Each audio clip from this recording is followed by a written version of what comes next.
喺日本，有一個叫織田信長嘅人，佢會喺每日清晨起身，騎住最快嘅馬跑40里路。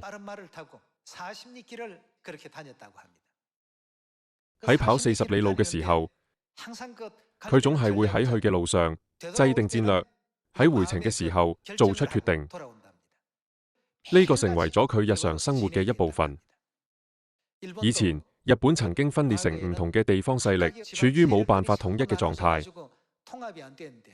嗰個時期被稱為戰國時代。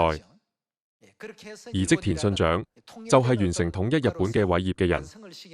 佢諗，我要比其他人更加早開始，所以佢總係喺清晨起身。